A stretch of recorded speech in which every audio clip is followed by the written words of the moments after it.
Death penalty, one of the most hotly talked about issues in the United States.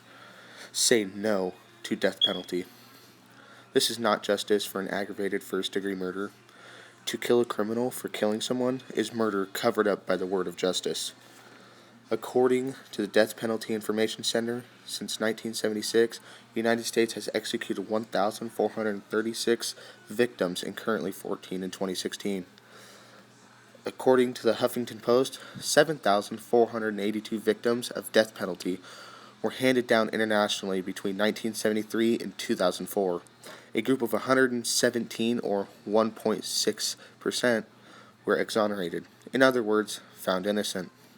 With more time and resources, over 300, or 4%, could have been exonerated. The Bill of Rights, specifically the Eighth Amendment, prohibits cruel and unusual punishment. If there is any punishment crueler than death, please let me know. The government is hypocritical when the punishment for murder is murder. This is known as eye for an eye and tooth for a tooth theory. With this system, there would be no need for laws, because then wouldn't it just make sense if somebody hit me, I would just hit him right back? Rapists don't get raped, and arsonists don't get their house burnt down, so why murder for murder? To take life when life has already been lost is revenge, not justice. The process of being executed is inhumane and is a cruel punishment, even for a criminal. The method of execution to be followed was common to all the states that used lethal injection, a so-called three-drug cocktail. The first drug, an anesthetic, is meant to put you to sleep and render you oblivious to pain. The second drug paralyzes all the muscles, causing asphyxiation. Then the third drug stops the heart. The process is designed to be quick, painless, humane. It was pretty apparent virtually from the beginning that something was wrong. Mr. Diaz started looking up at the person that was above him and looking at the guards, and he was mouthing words. You could see that his neck was clenching, his jaw was clenching, his Adam's apple was bobbing. He looked very, very distraught, very, very disturbed, and he kept saying something to the person that was above him. Nobody moved. The tension level in the room by the second was growing. What I noticed next was another rush of drugs coming from the IV line that was going into his right arm. All of a sudden, his body just jolted, that Mr. Diaz's body jolted. He was supposed to be paralyzed. It didn't paralyze him. He was breathing deeply, heavily, gasping. His face was very, very contorted. His jaw was clenched. He just appeared to be in a lot of pain. And the whole thing took 34 minutes. And most executions that what I was told was that it's less than 10 minutes.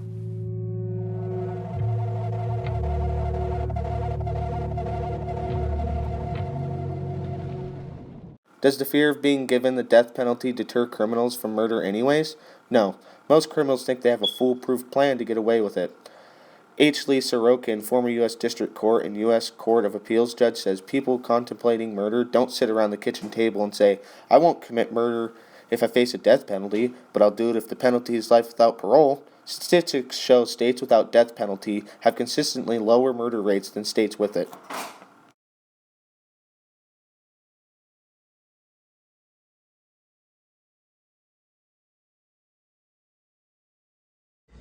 You know, if I were able to ask you the questions that are being asked out there, one of the most important as you come down to perhaps your final hours, are you thinking about all those victims out there and their families who are so wounded, you know, years later, their lives have not returned to normal. They will never return to normal. Absolutely. Are you carrying that load, that weight? Is the remorse there? Again, I know that people will accuse me of being self-serving, but we're beyond that now. I mean, I'm just telling you how I feel. But through God's help, I have been able to come to the point where much too late, but better late than never, feel the hurt and the pain that I am responsible for. Yes, absolutely. In the past few days, myself and a number of investigators have been talking about unsolved cases, murders that I was involved in. And it's hard to talk about all these years later because it revives in me all those terrible feelings and those thoughts that I have steadfastly and diligently dealt with, and I think successfully, with the love of God. And yet it's reopened that, and I felt the pain and I felt the horror again of all that. And I can only hope that those who I've harmed, those who I've caused so much grief, even if they don't believe my expression of sorrow and remorse, will believe what I'm saying now, that there is loose in their towns and their communities people like me today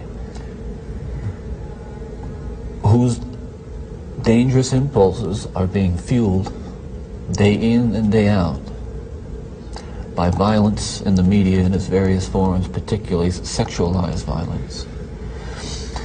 And what scares me, and let's come into the present now, because what I'm talking about happened 20, 30 years ago, that is, in my formative stages. And what scares and appalls me, Dr. Dobson, is when I see what's on cable TV, some of the movies, I mean, some of the violence in the movies that come into homes today with stuff that they wouldn't show in X-rated adult theaters 30 years ago.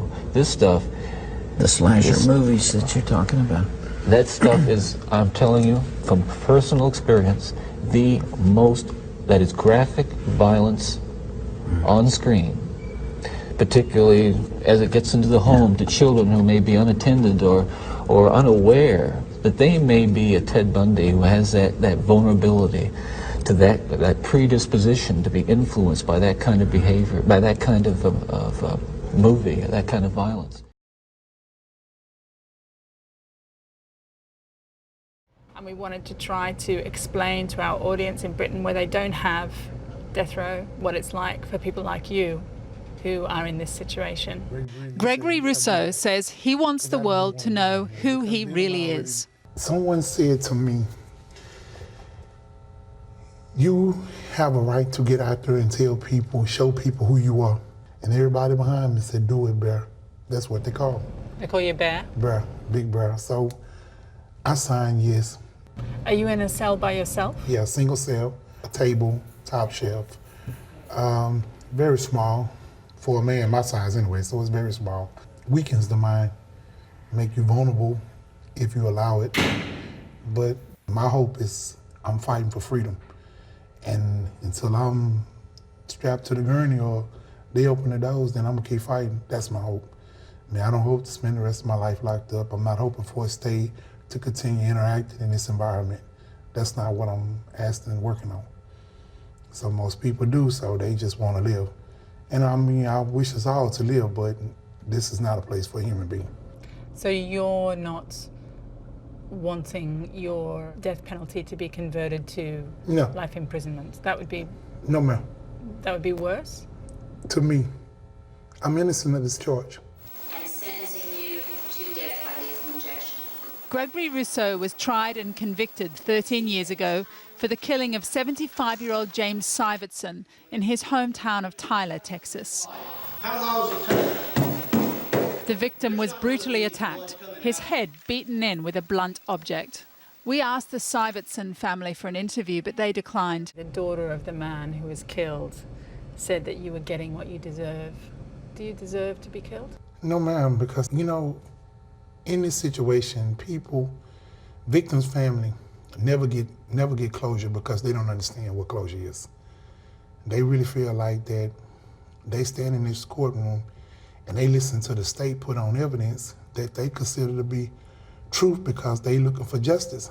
The predatory nature of his attack on Mr. Severson shows you there was a thrill in that for him. And I think that just shows what a monster he really is. The district attorney called you a monster. You paint the pictures, he's a dog, he's an animal, like my mama had this disease and delivered this disease to this world. That's not justice. That's humiliation. Life without parole as an option. Why do you need a death sentence? Isn't it just barbaric? No. The death penalty is the law in Texas. So if you commit a heinous crime, kill a child, kill a police officer, kill multiple people, that is a sentencing option for that person. But given that the number of wrongful convictions, for example, that we've become aware of over the years, even the number of people who've been on death row and who've ultimately been found not to be responsible for the crimes they were convicted for, doesn't that inject a sense of doubt that means that there should be a reconsideration of the death penalty? You know, again, the death penalty is on the books in Texas, and I can tell you that offenders have a number of appeals, both at the state and federal level. I believe in the process. At yesterday's clemency hearing, the 7-member panel voted unanimously that Gregory Rousseau's sentence will be carried out tomorrow. And are you thinking about what that moment will be? Are you imagining it? Are you trying not to think about it? What are you doing with that? I've witnessed a lot of people over the course I've been here walk out this building, never see them again, and I pray that they have peace. So doing my praying for them, I was praying for myself because I'm already in line. So when that day comes, I'm at peace today. So I have no problem laying down on that gurney to accept whatever the state trying to do to me. But it's not gonna change the fact that they're strapping an innocent man to a bunk and inserting drugs in him just to get their satisfaction. No person, criminal, judge, or jury is perfect. If evidence later turns up that the alleged criminal that is executed is innocent, there's no turning back because of the death penalty. Criminals that murder should not be given parole or let out of prison. They should have life in prison without parole because it is worse than the death penalty. As Gregory Rousseau says, this is not a place for a human being in reference to prison. Also, prisoners could work for the public good to replace parole for the rest of their life, but nothing could totally make up for the misery of the victims' loved ones. At this point in time, that is a better alternative than the harsh, cruel, unconstitutional capital punishment of the death penalty.